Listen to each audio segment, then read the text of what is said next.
Kita lanjutkan. Contoh selanjutnya. Dan untuk contoh yang kedua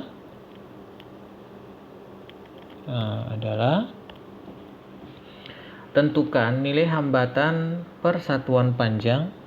Ditanya adalah R per L, hambatan per satuan panjang sebuah kawat nikrom.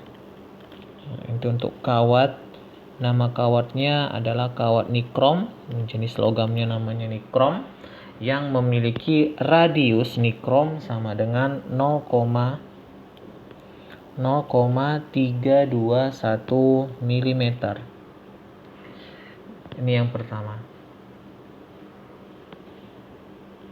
Oke. Karena diberikan kawat nikrom memiliki radius atau jari-jari 0,321 mm, dapat kita pastikan bahwa kawat nikrom ini merupakan kawat yang berbentuk silinder atau tabung. Sehingga pertama sekali kita harus mencari dulu bagaimana luas penampang tabung tersebut. Luas penampang tabung itu sama dengan luas lingkaran karena bentuknya lingkaran adalah pi R kuadrat. Maka kita masukkan pi dikalikan dengan R, jari-jarinya 0,321. Karena ini satuannya masih dalam satuan meter, maka ini kita rubah ke dalam satuannya dalam satuan meter masih, sehingga ini nilainya adalah 0,321 kali 10 pangkat minus 3 meter. Sehingga kita masukkan 0,321 kali 10 pangkat minus 3 dikuadratkan. Nah, setelah kita menggunakan kalkulator atau dengan mengkalikan manual, maka ini kita mendapatkan 3,24 kali 10 pangkat minus 7 meter kuadrat.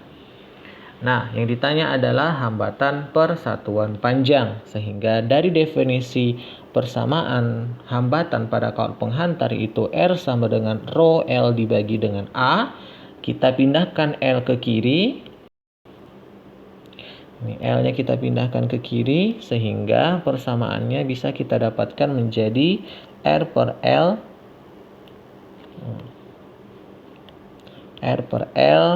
sama dengan rho dibagi dengan A. Jadi tinggal kita masukkan nilainya. Rho adalah hambatan jenis kawatnya, yaitu kawat nikrom. Dengan merujuk pada tabel 1 sebelumnya, kawat nikrom memiliki hambatan jenis 1,5 kali 10 pangkat minus 6 dibagi dengan luas penampangnya tadi 3,24 kali 10 pangkat minus 7, maka hambatan perpanjang kawat nikrom adalah 4,6 ohm per meter.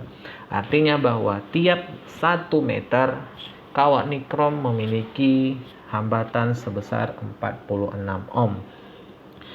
Kemudian pertanyaan selanjutnya adalah, jika beda potensial pada kedua ujung kawat nikrom sepanjang 1 meter, jadi kawat nikrom tadi ini panjangnya tadi adalah 1 meter, diberikan beda potensial atau diberikan sumber tegangan sebesar 10 volt, maka pertanyaannya adalah berapa arus yang mengalir? Dari definisi hukum Ohm sebelumnya bahwa delta V itu sama dengan R kalikan I, maka I bisa kita cari dengan persamaan delta V dibagikan dengan R. Delta V adalah beda potensial yang diberikan sebesar 10 volt dibagi dengan hambatannya adalah 4,6 ohm.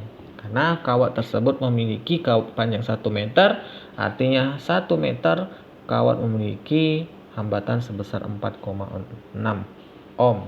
Sehingga arus yang mengalir pada kawat tersebut sebesar 2,2 ampere.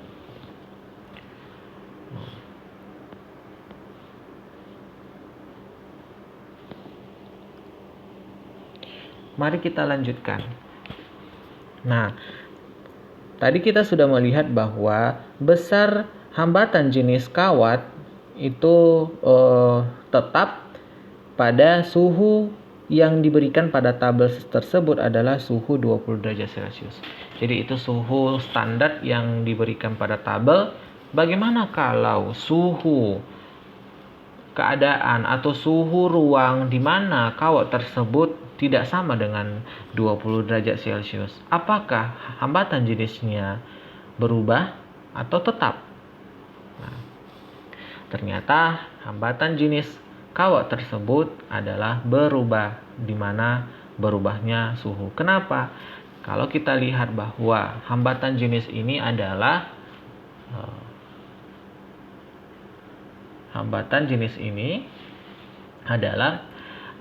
bagaimana elektron-elektron pada kawat penghantar tersebut dapat menghambat lajunya elektron dari luar melalui beda tegangan tadi masuk ke dalam kawat, menghambat pergerakan daripada elektron yang mengalir. Artinya, kalau kawatnya tersebut dinaikkan suhunya, terjadi vibrasi atau getaran pada atom-atomnya, sehingga kalau terjadi vibrasi pada atom-atomnya, maka elektron yang masuk kepada kawat tersebut akan sulit, akan mengalami hambatan yang lebih besar dalam bergeraknya, sehingga arus yang mengalir juga akan lebih kecil. Jadi bagaimana hubungan hambatan jenis terhadap suhu dapat kita definisikan bahwa, kita tuliskan terlebih dulu, pengaruh suhu terhadap hambatan.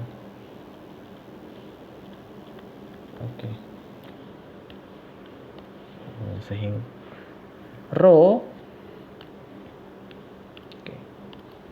sama dengan Rho0 dikalikan dengan 1 tambah alfa T dikurang T0. Atau definisi awalnya Rho itu adalah Rho0 ditambah delta Rho. Delta Rho ini adalah terjadinya perubahan hambatan jenis.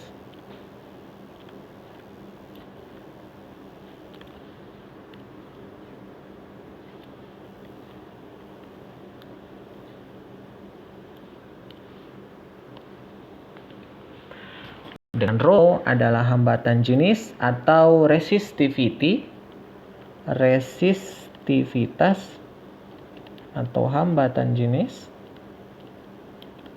penghantar dalam satuan ohm meter. Nah, Rho0 ini adalah resistivity juga. Nah, Rho0 ini adalah resistivity hambatan jenis pada suhu 20 derajat Celcius. Ini sebagai suhu referensi yang ada pada tabel. Dan alfa ini merupakan koefisien suhu resistivitas. Nah, karena Rho sebanding dengan hambatan, semakin besar hambatan jenis, maka otomatis hambatan kawatnya juga semakin besar. Maka persamaan untuk hambatannya tinggal kita mengganti Rho dengan R. R sama dengan R0 ditambah delta R, atau R sama dengan R0 dikali dengan 1 ditambah alfa T dikurang dengan T0. Oh ya, T ini merupakan suhu dalam satuan derajat Celcius.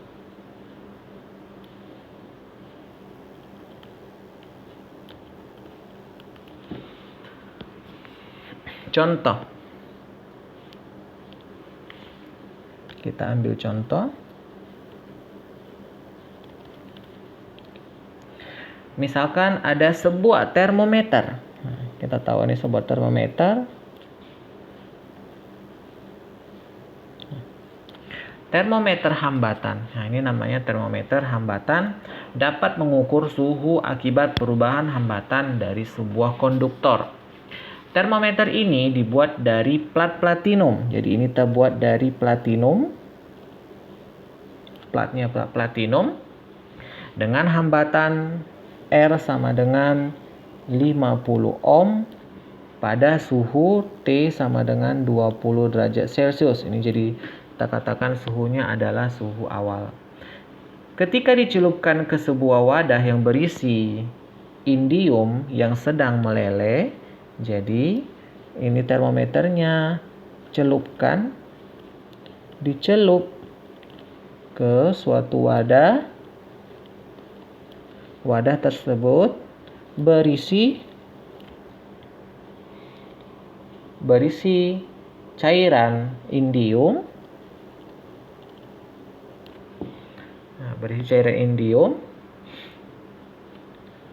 Yang sedang meleleh. Jadi ini indiumnya awalnya adalah padatan, ini sedang meleleh.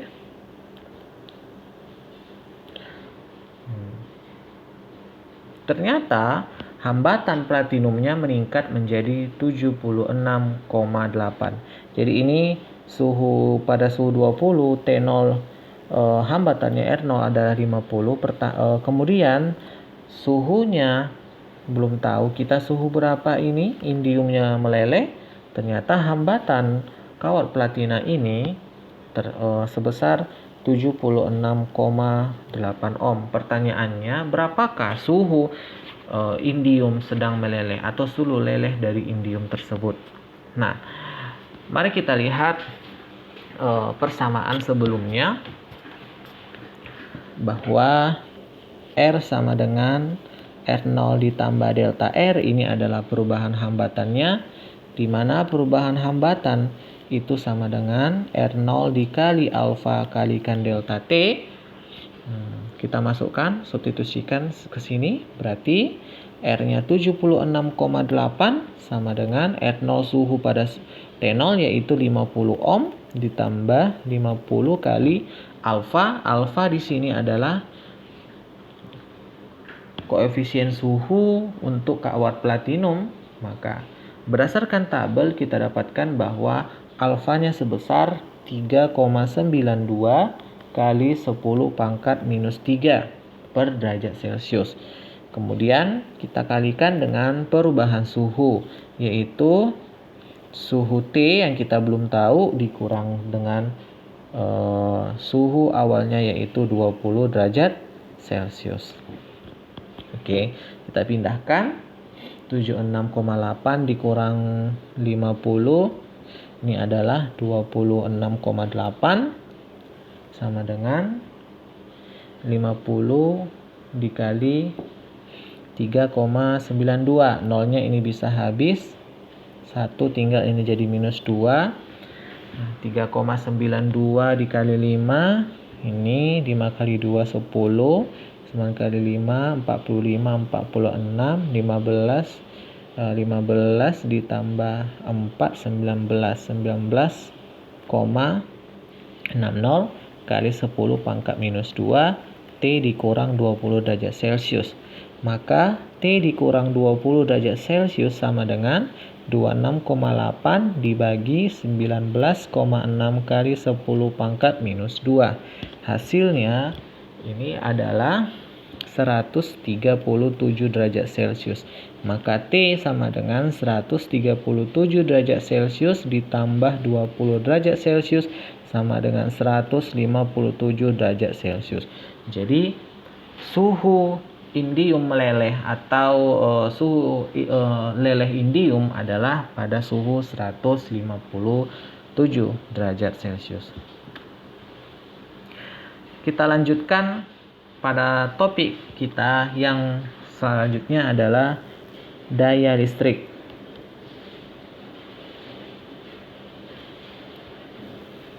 Daya listrik.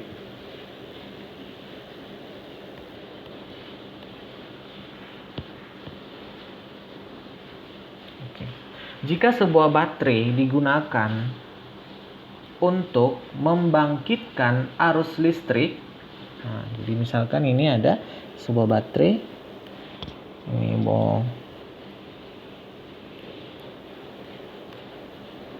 baterai dengan beda potensial delta V, ini muatan positif, ini muatan negatif, ini titik. Baterai digunakan untuk membangkitkan arus listrik di dalam penghantar konduktor. Nah, ini kita katakan ada penghantar konduktor.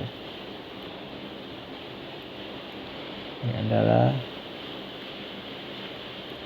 penghantar dengan hambatan R sehingga akan mengalirkan arus sebesar I. Ya. Ada terjadi perubahan energi kimia yang berasal dari baterai. Jadi dari baterai ini ada energi kimia yang diperoleh dari baterai tersebut, merubah energi kimia tersebut menjadi energi kinetik pada elektron, sehingga elektron yang berasal dari baterai tersebut ini bergerak, elektronnya bergerak. Elektron bergerak. Nah, jadi energi kimianya membangkitkan elektron sehingga elektron memiliki energi kinetik. Nah, gerakan energi kinetik dari elektron tersebut kita kenal namanya arus yang mengalir energi kinetiknya sehingga masuk ke dalam konduktor tersebut. Nah, ketika menuju konduktor, bahan konduktor, kita tahu bahwa bahan konduktor ini terdiri dari atom-atom, sehingga ketika elektron masuk ada terjadi gesekan antara elektron dengan atom-atom yang akibatnya menghambat elektron tersebut bergerak. Jadi menghambat elektron tersebut bergerak ini menunjukkan bahwa adanya energi yang hilang dari energi kinetik elektron. Energi yang hilang tadi mengakibatkan adanya energi internal yang ada di dalam konduktor. Jadi ini menghasilkan adanya energi internal yang ada di dalam konduktor tersebut. Kemudian elektronnya keluar dan menuju kembali ke baterai, dan sampai di baterai mendapatkan energi kimia kembali, dan selanjutnya elektronnya bergerak terus menerus sampai akhirnya baterai tersebut kehilangan energi, berkurang energi kimianya akibat dari energi kimianya berubah menjadi energi kinetik elektron. Itulah sebabnya bahwa baterai kita tersebut kehilangan daya listriknya.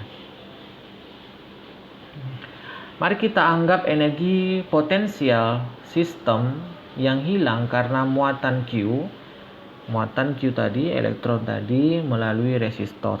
Maka muatan tersebut mengalami kehilangan energi. Berapa besarnya? Sebesar dU per dt.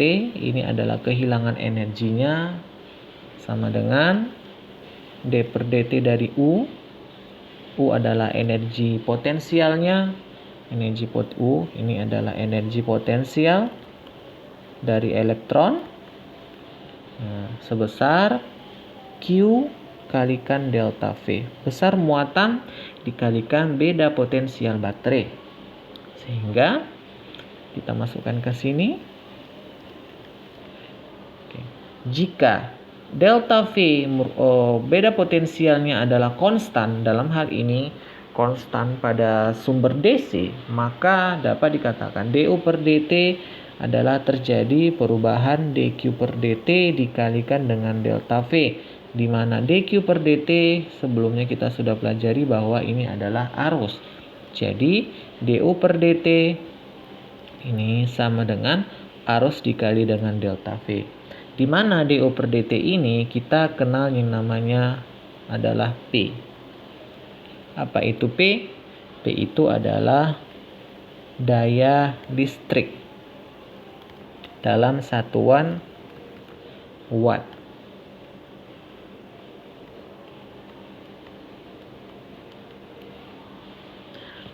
Dengan menggunakan hukum Ohm, kita bisa mendefinisikan kembali bahwa daya listrik itu sama dengan I kuadrat kalikan R atau delta V kuadrat dibagi dengan R.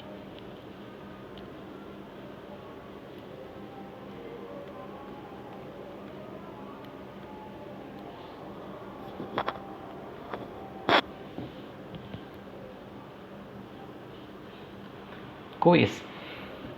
Mari kita lihat. Ada 2 buah bola lampu. Bola lampu ini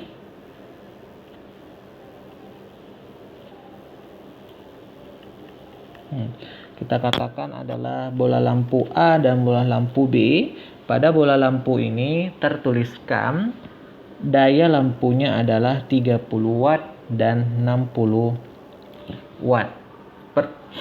30 watt dan 60 watt. Manakah pernyataan yang benar di bawah ini? Yang A adalah lampu 30 watt memiliki arus yang lebih besar. IA, lampu A memiliki arus yang lebih besar dibandingkan arus pada lampu B dan hambatan lebih tinggi. R-nya juga lebih tinggi. Pernyataan yang B, lampu 30 watt memiliki arus yang lebih besar dan hambatan lebih kecil. IA lebih besar IB, sedangkan RA-nya lebih kecil RB. Pernyataan yang ketiga, lampu 30 watt memiliki hambatan yang lebih tinggi, berarti RA lebih besar daripada RB, arusnya lebih kecil. IA lebih kecil dari IB. Dan yang keempat adalah lampu 60 watt memiliki arus yang lebih besar. IB ya berarti ya. IB lebih besar daripada IA dan hambatan juga lebih tinggi. RB lebih besar daripada RA. Oke. Mari kita perhatikan. Lampu A memiliki daya sebesar 30 watt dan lampu B memiliki daya sebesar 60 watt. Ketika daya yang digunakan besar, berdasarkan persamaan yang kita buat sebelumnya bahwa daya itu sama dengan I dikalikan dengan delta V.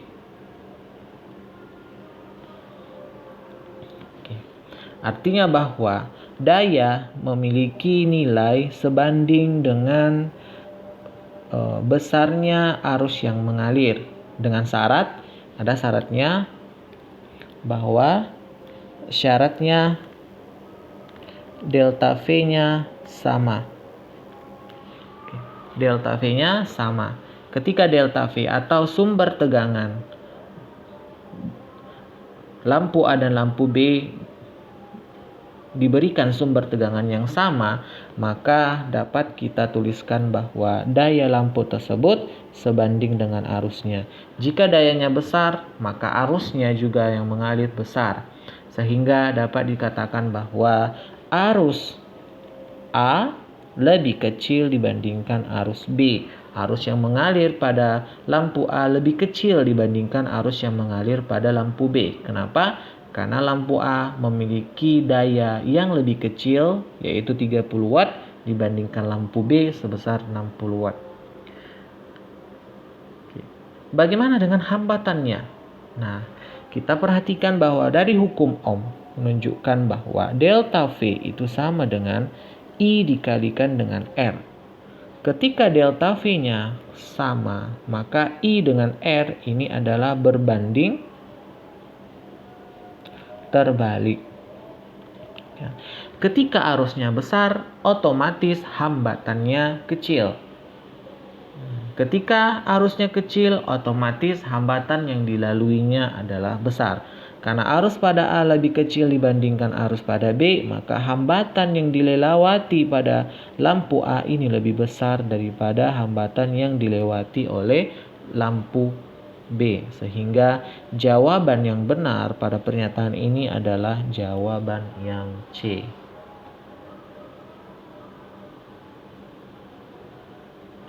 Mari kita lihat contoh.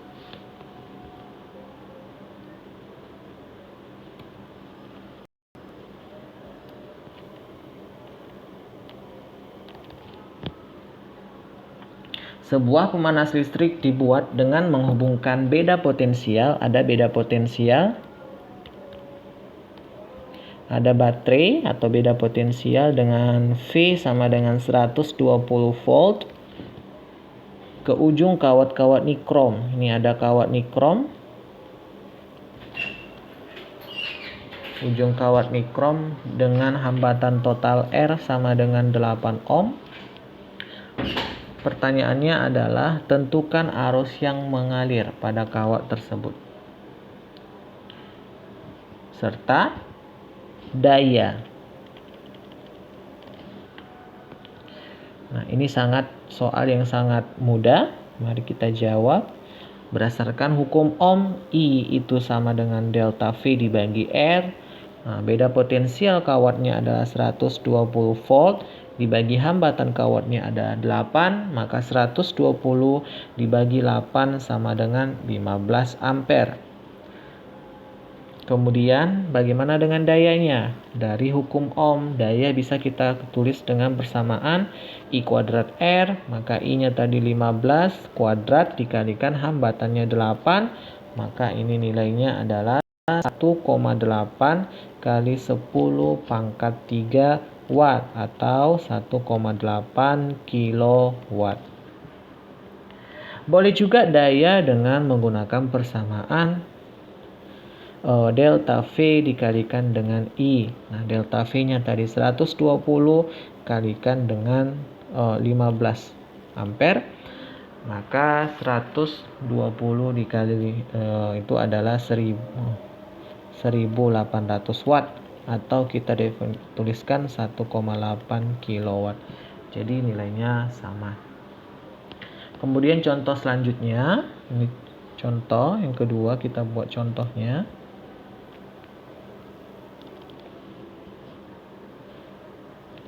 Berapa hambatan sebuah pemanas yang dapat menaikkan suhu 1,5 kg? Jadi ada air. Massa air ini adalah 1,5 kg. Air ini dipanaskan dari suhu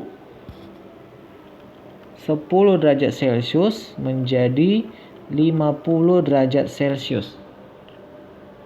Waktu yang dibutuhkan adalah 10 menit. Dan beda potensial pemanas air ini adalah 110 volt. Yang ditanyakan adalah berapakah hambatan pemanas ini? Nah, untuk menjawab soal ini kita lihat terlebih dahulu bahwa ada proses perubahan energi dalam hal ini.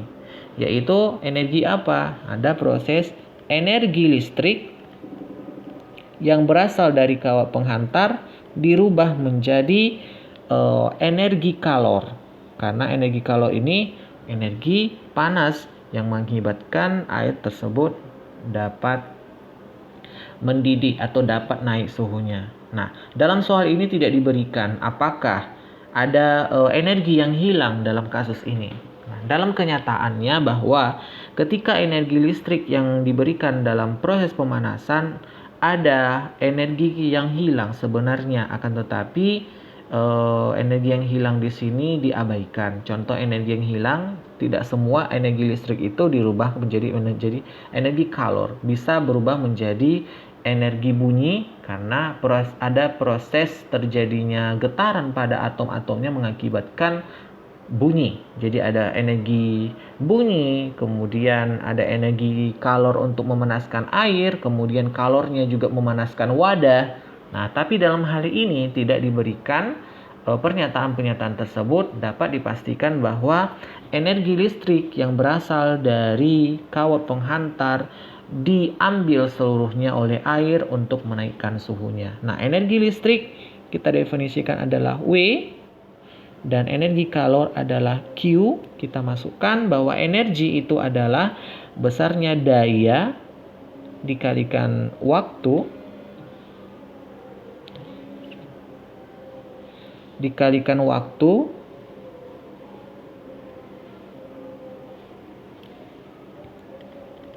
sama dengan energi kalor adalah M kalikan C kalikan delta T.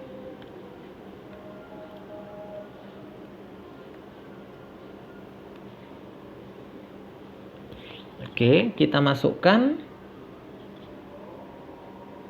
Nah, berhubung di sini dayanya tidak diberikan, kita bisa mendefinisikan daya dengan persamaan yang sudah didapatkan, yaitu delta V. Di sini ada dan ditanya R, maka daya kita bisa tuliskan delta V kuadrat dibagi dengan R kali delta T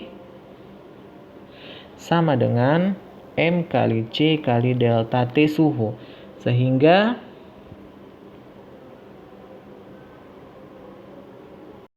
R itu sama dengan delta V kuadrat kalikan dengan delta T selang waktu dibagi dengan M kalikan C kali delta T suhu.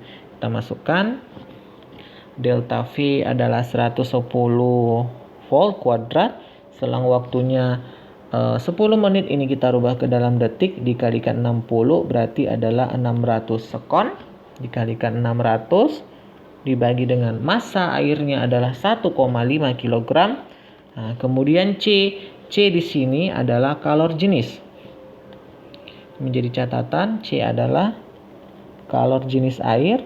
Nah, kalor jenis air nilainya dalam satuan standar adalah sekitar 4186 Joule per kilogram derajat Celcius. Kita masukkan nilainya, tapi beberapa buku menuliskan dengan membulatkan menjadi 4200. Tetapi dalam kali ini kita masukkan nilainya yang 4186. Dikali dengan perubahan suhu. Nah, suhu air itu dari 10 derajat menjadi 50, maka berubahnya adalah 50 dikurangkan 10. Maka dengan perkalian ini kita mendapatkan hambatan kawat penghantarnya adalah 28,9 ohm. Sekian dan terima kasih. Pokok bahasan kita berakhir sampai di sini. Silahkan adik-adik sekalian, jika ada yang bertanya, silahkan berikan komentar di bawah. Kemudian nanti silahkan menjawab tugas yang akan diberikan selanjutnya. Terima kasih. Assalamualaikum warahmatullahi wabarakatuh.